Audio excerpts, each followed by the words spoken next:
Bonjour les amis et bienvenue pour ce Bac pour tous numéro 11. Alors au sommaire cette semaine, l'association OCRIP, ça sera l'association Palme. Ensuite, dans la rubrique page culturelle, ça sera Henri Hertmann. Et enfin, on finira avec le point de la maison pour tous, comme chaque semaine. Mais là, on est dans le cinéma, on n'est pas dans le cloître parce que dehors il fait pas très beau. Le printemps est pas loin, mais il n'est pas encore vraiment là. Et donc on accueille Karl Hurtin de l'association Palme dans le cinéma. Bonjour Karl. Bonjour. Alors est-ce que tu peux nous parler de l'association Palme, de son projet associatif et de ce que vous faites? Alors, Palme est né en avril 2019, donc on est une association assez jeune, hein. Et l'objectif de Palme, c'est de diffuser et de produire de l'art contemporain en milieu rural, donc à Caser et dans les environs, donc sur le territoire de la communauté de communes, pays toulousain, et on va même un petit peu au-delà. Et donc voilà, l'objectif premier, c'est ça, c'est la diffusion et la production d'art contemporain. Ok, et comment cette idée est venue? Ben, parce que j'ai travaillé pendant 8 ans au BBB à Toulouse, il y a quelques années de ça, et je m'occupais déjà en fait des expositions hors les murs et du service des publics. Ok. Et donc ça m'est resté comme une expérience intéressante. Et j'avais la volonté depuis longtemps déjà de reproduire ces principes-là et même d'en prendre la charge, quoi. Et puis ensuite, je suis artiste moi-même, donc ça, et dans mon travail d'artiste, en fait, il y avait souvent cette idée de collaborer avec les gens. J'ai fait pas mal de résidences, en fait, et sur les territoires où j'allais, je découvrais toujours des choses nouvelles, et ça obligeait aussi à inventer de nouvelles manières de montrer des choses et manières de faire, et ça décontextualisait un petit peu le travail qu'on a un peu solitaire quand on est artiste. Et ça permettait de le frotter en fait au monde extérieur et puis surtout de travailler avec les autres. Ouais. Et de les mettre en jeu dans son propre travail. Et du coup, là, 2 ans après le lancement de l'association, les premiers retours. Ah ben, les premiers retours, je pense qu'ils sont assez bons. Enfin, c'est une association qui a beaucoup d'envie et beaucoup d'objectifs de projets. Et ben, les projets arrivent, enfin on court plus après les projets que voilà, parce qu'en fait il y a beaucoup à faire en fait en milieu rural pour ce qui est de l'art contemporain. Ici en particulier parce que voilà, on est loin de la métropole, on est loin de Toulouse, et après le plus proche c'est Saint-Gaudens pour la chapelle Saint-Jacques. Et il n'y a pas grand-chose qui se passe autour de l'art contemporain ici. Il y a beaucoup de culture, il y a beaucoup de choses d'animation culturelle, d'action culturelle, mais peu de choses avec de l'art contemporain. Et donc voilà, moi je rapatrie un petit peu mon expérience à la fois d'artiste, à la fois d'animateur culturel et au service des publics en fait dans un centre d'art, ce que j'ai fait pendant quelques années donc.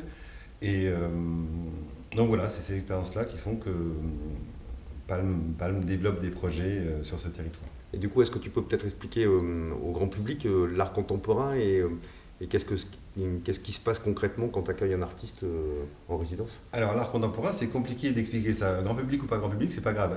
Alors, à la fois c'est compliqué d'expliquer simplement, bien que ce soit quelque chose de très simple au final.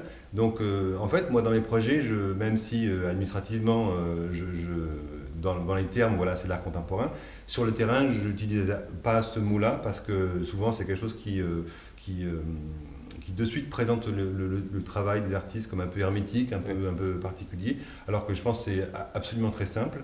Et surtout le fait, en fait de monter les projets avec les gens, proches des habitants, ça le rend beaucoup plus perméable en fait voilà, à la compréhension de tout le monde et en fait ça se dit parce que ça se vit facilement. Et surtout, enfin, dans l'art contemporain, il y a beaucoup de choses. Enfin, c'est compliqué de résumer ça maintenant. C'est juste une période actuelle qui est la production plastique, des arts plastiques en ce moment. Mais couplé avec plein de productions, parce que depuis des années, en fait, l'art contemporain, il se frotte aussi au théâtre, Oui. au cinéma, toutes les mises en scène, à la musique. Et c'est vraiment tellement vaste et sans limite que il n'y a pas vraiment de raison en fait, de résumer ça à une pratique en particulier. Oui. Ça couvre de la peinture à la performance.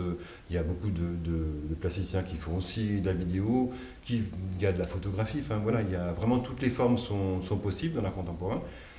Et donc voilà, donc l'idée c'est aussi de montrer aussi des formes diverses de pratiques plastiques et de les montrer, ben voilà, même dans des endroits, à la campagne, où on n'est pas trop habitué à ça. Sachant que ben, pour l'instant les projets se passent assez bien et on a un public ben, voilà, qui est divers, varié et voilà, c'est vraiment pas si compliqué que ça. Alors, est-ce qu'on peut peut-être présenter le projet qui va nous associer avec la Maison pour tous et le camion itinérant, Oui, qui, ah ben, qui va voilà. arriver assez rapidement, bien, dans quelques mois, semaines. Oui. Tu peux peut-être nous en dire deux mots? Oui, alors typiquement c'est ce genre de projet qu'on aime bien mettre en place parce que ça met en jeu des pratiques déjà existantes, enfin des structures déjà existantes comme la Maison pour tous, qui ont déjà un public, mais pas forcément touchés par l'art contemporain ou les pratiques plastiques en général. Et donc c'est intéressant pour nous en fait de travailler avec les autres, de collaborer en fait avec d'autres structures, aussi parce que les compétences sont différentes. Nous, ben voilà, on a cette petite compétence autour de l'art contemporain et des pratiques artistiques. Et puis donc on va chercher donc, dans les structures locales des compétences dans d'autres domaines. C'est pour ça que voilà, l'idée de s'associer à plein de structures différentes et d'être partenaire de beaucoup de structures, parce que c'est dans la diversité qu'on va aller chercher des publics nouveaux. Et puis qu'on va, par amitié, hein, dans le sens avec des structures et avec des gens, s'associer et faire des projets en commun. Et la Maison pour tous, voilà, vous avez votre lot de projets aussi. Et c'était intéressant d'apporter, moi, ce que je pouvais apporter autour des pratiques plastiques contemporaines, et en particulier la présence d'un artiste qui va être choisi. Donc le principe, hein, à chaque fois qu'on met... Alors voilà, Palme aussi, c'est surtout des résidences. Oui. Tout à l'heure, je parlais de rapprocher les artistes des habitants et des structures locales.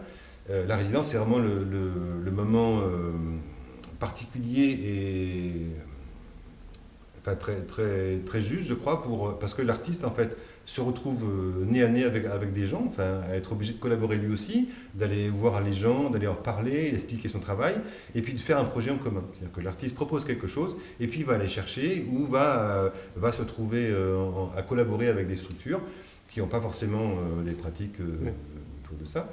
Et l'artiste comme la structure vont se découvrir mutuellement. Donc ça c'est intéressant, et puis voilà, il y a des projets qui s'associent comme ça. Donc du coup, tu allais dire, le projet de Palme aussi, c'est de lancer des appels à projets Voilà, c'est ça. Alors voilà, donc les résidences, donc cette année on va faire 14 résidences, et l'idée c'est on lance un appel à candidature, des artistes répondent. Dans la candidature, en fait, on pose le cadre en fait, de la résidence, on explique ce que fait la structure qui va accueillir, ou le village qui va accueillir. Et donc l'artiste fait un projet, ou propose un projet qui va dans ce contexte-là. Et Palme choisit les trois plus à même, ceux qui répondent le plus au contexte proposé. Et puis ensuite, on propose ces trois candidats à la structure hôte, en fait, qui va accueillir l'artiste. Et c'est la structure qui accueille, voilà, qui choisit au final l'artiste qu'elle veut bien accueillir. Bon, en tout cas, on a hâte, hein, les gars. Est-ce que tu connais Henri Hertmann? Oui. Alors, Henri Hertmann, il nous a fait une improvisation au trombone, qu'on va diffuser dans quelques secondes. Donc juste pour vous rappeler qu'Henri Hertmann, il sera présent le jour du festival de la Maison pour tous, le festival de la rencontre du partage tous en fête, le dimanche 27 juin prochain.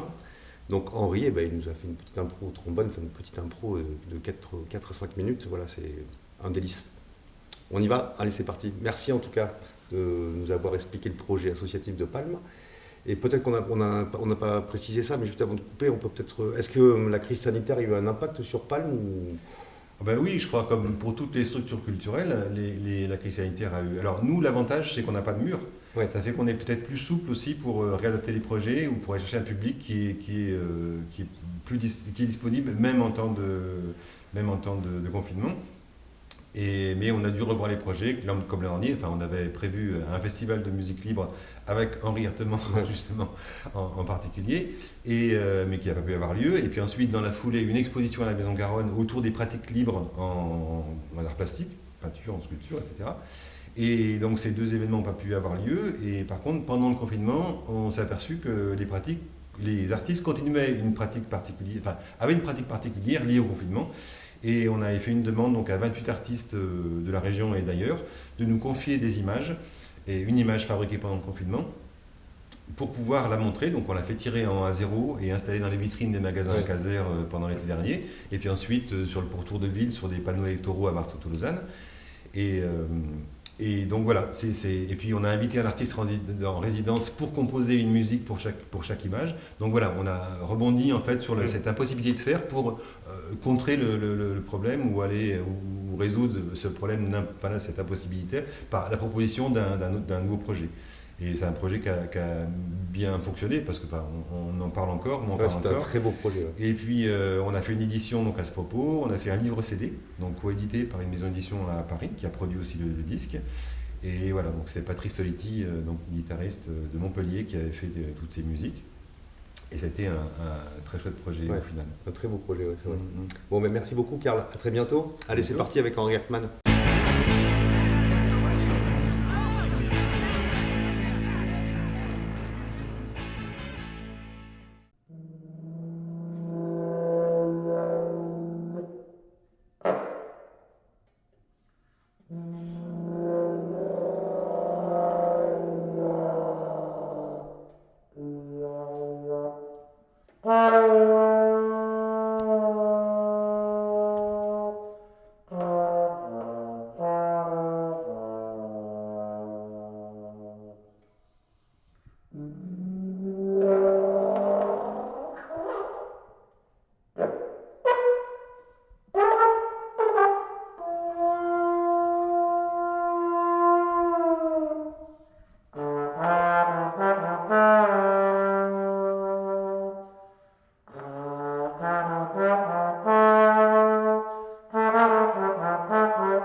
Et voilà les amis, c'est fini pour ce Mac pour tous numéro 11. Rendez-vous pour le numéro 12 dans 15 jours. Et là, on fera un focus spécial sur l'école de musique de la Maison pour tous.